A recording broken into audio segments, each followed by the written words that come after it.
Et bonjour tout le monde, c'est Lilian Aliaga, on se retrouve pour un nouvel épisode du Récap Crypto. Comme tous les lundis, on va rebalayer ensemble toutes les principales actualités qui ont marqué la semaine dans le monde des crypto-monnaies.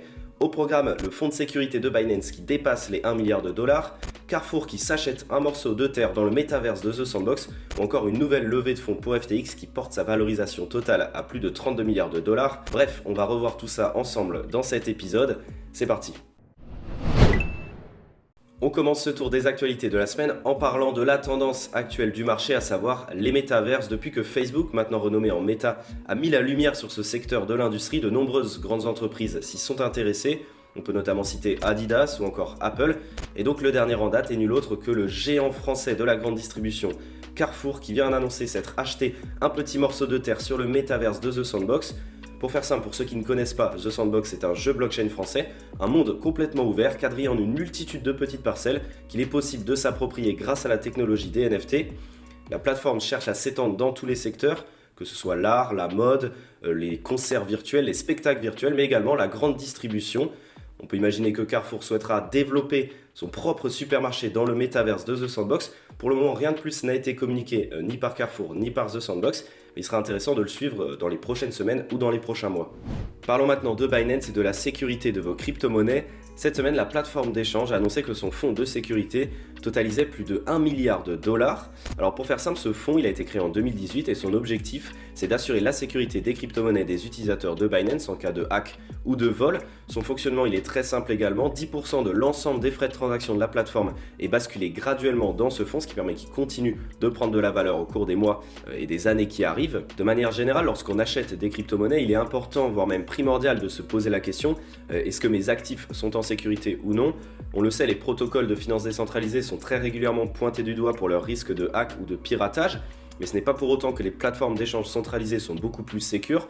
En témoignent les récents événements qui ont touché Crypto.com et dont on vous a parlé il y a quelques semaines. Mais en tout cas, le succès de ce fonds de sécurité devrait un petit peu plus rassurer les utilisateurs de Binance. Ça nous offre une excellente transition vers l'actualité suivante. On va parler d'un hack, l'un des plus gros hacks de l'histoire de la finance décentralisée. Un attaquant a réussi à dérober plus de 320 millions de dollars à la plateforme de DeFi Wormhole. Alors qu'est-ce qui s'est passé? Concrètement, Wormhole, c'est un protocole d'interopérabilité entre blockchains, c'est-à-dire qui permet d'envoyer un token d'une blockchain à une autre en le rendant compatible.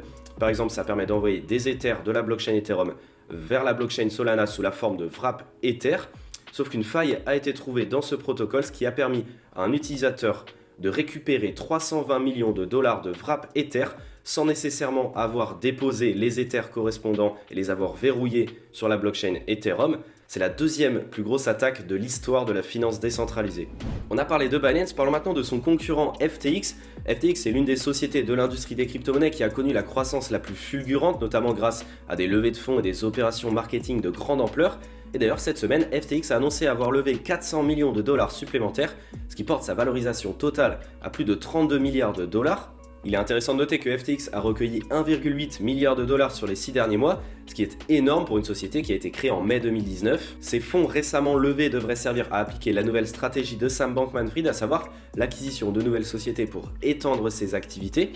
D'ailleurs, FTX n'a pas tardé à le faire puisque quelques jours plus tard, on apprend que la plateforme s'est acheté Liquid Group et toutes ses filiales, notamment Coin, qui permettra d'étendre les opérations d'FTX au Japon, puisque Coin est titulaire d'une licence permettant de proposer des produits dérivés aux utilisateurs résidant au Japon. Et on termine ce tour des actualités de la semaine en parlant de la Russie.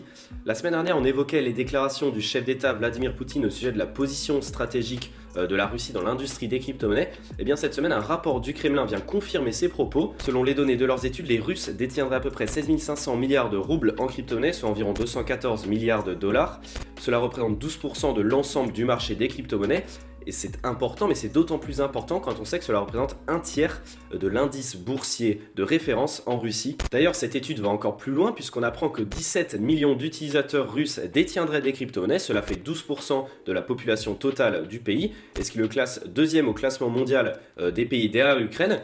Et d'ailleurs, à ce classement, la France est première pour l'Union européenne avec 3% de sa population. Alors, il est compliqué de certifier de l'exactitude de ces données, notamment parce que l'étude a été réalisée à partir des adresses IP des utilisateurs des plateformes d'échange centralisées.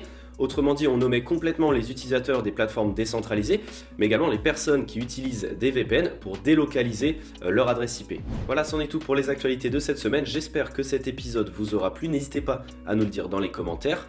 On se retrouve comme d'habitude lundi prochain pour un nouvel épisode du Récap Crypto. D'ici là, je vous souhaite une excellente semaine et je vous dis à lundi prochain.